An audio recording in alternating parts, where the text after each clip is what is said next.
Hey logical coders, welcome back to the React series. Today we will see what is JSX.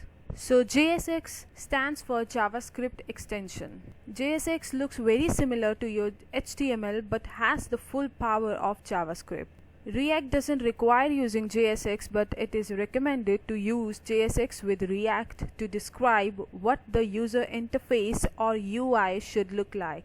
JSX is easier to read or write, thus increases the readability. JSX allows React to show more useful error and warning messages, and JSX is faster than your normal JavaScript. So let's get back to the VS Code. First, JSX produces React element. So we'll see how to create the one. So first create our element const el1 h1 tag, and now I just simply want to pass a string welcome back. And then you need to export it. Export default el1.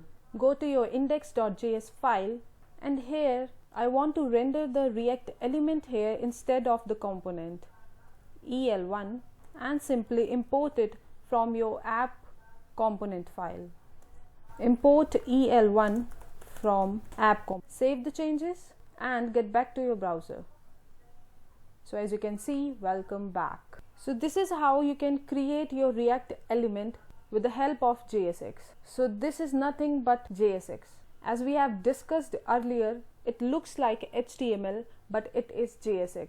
So JSX just provides syntactic sugar for React.createElement function, which we have seen in our previous video. So the second one is we can embed expression in JSX. So let's see how to do it.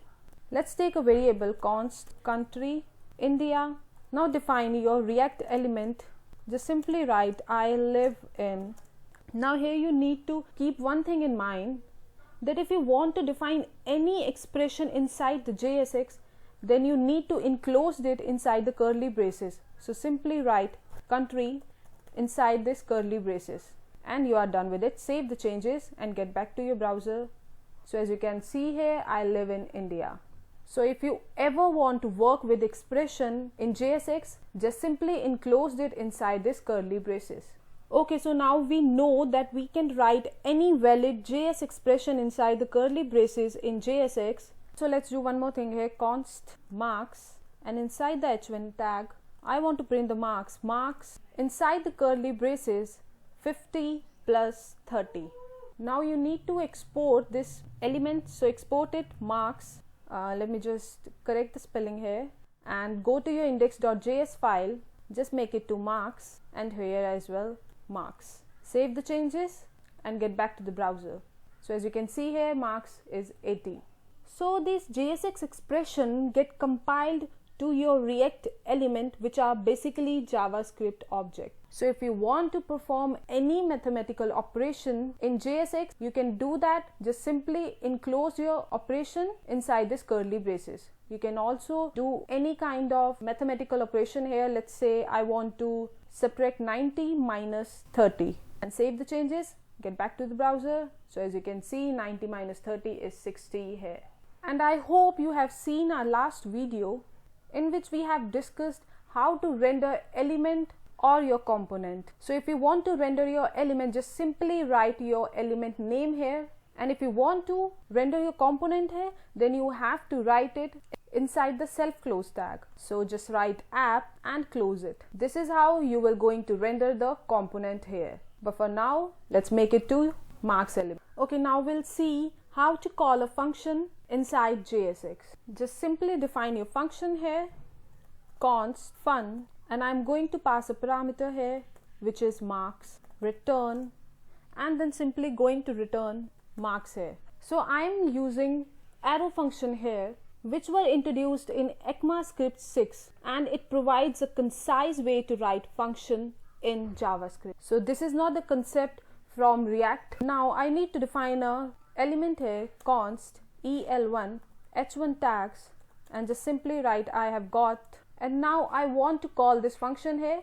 So put this inside this curly braces fun, and just simply pass the parameters. Let's say 75 here, and then you need to export it el1 and go back to your index.js file. Here we need to render it el1 and import it EL1 from your app component. I have discussed this before that this dot and / represents your current directory here. So save the changes and get back to your browser. So as you can see here, I have got 75 marks. So let me get rid of this. And now we are going to define an object here. So let's say let language, and I'm going to make an object here. The first property of object is honor, which is Facebook. The second one is product, which is React. So this curly braces is your object, and this object has two properties. The first one is honor and the second one is your product. And now simply create your React element here, EL1 h1 tag.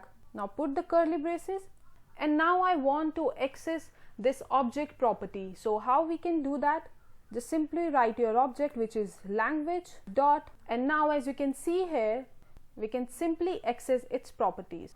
So first I want to access this product. Language dot product is developed by, put the curly braces again, language dot honor, and now simply export it, export default EL1, get back to your index.js file, and we are already done with this part as we name it same as EL1. So simply save the changes in your component file and get back to your browser. So as you can see, React is developed by Facebook.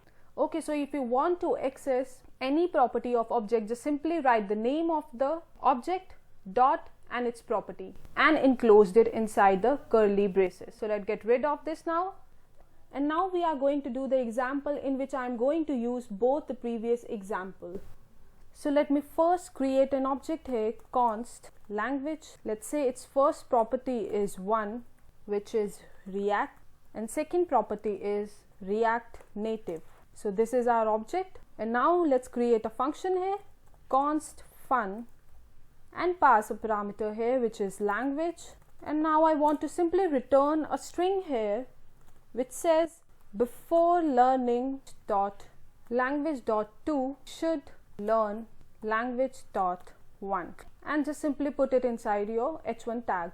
Now make a React element here, simply call this function and pass an object here which is language, and simply export it EL1, save the changes, get back to your browser.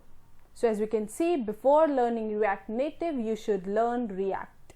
Okay, so what we have done here is we create an object here named as language, then we create a function. Inside this function we simply return the string inside the h1 tag, and then simply call the function by passing a parameter which is the object which is language. So JSX also may contain children. Let's say const EL1, and I want to declare a div here, and then inside this div I want to pass an h1 tag which says welcome back, and another h2 tag which says to React. Let's save the changes, get back to your browser.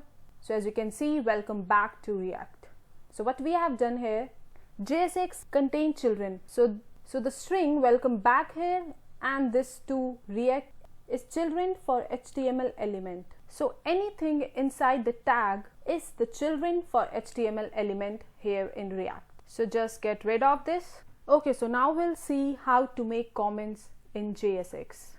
What all you need to do is just simply write / and put the asterisk symbol, and same goes to here, and then enclosed it inside the curly braces. That's it, and you are done with your comment.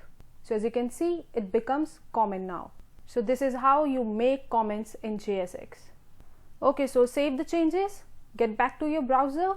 As you can see, in JSX, and JSX is super easy here, and not this hello let's make comment, because it becomes comment now. And the last thing I would like to recommend you to install this VS Code language Babel extension, so that your both ECMAScript 6 and JSX code is properly highlighted. So this is it for the video. Thank you for watching.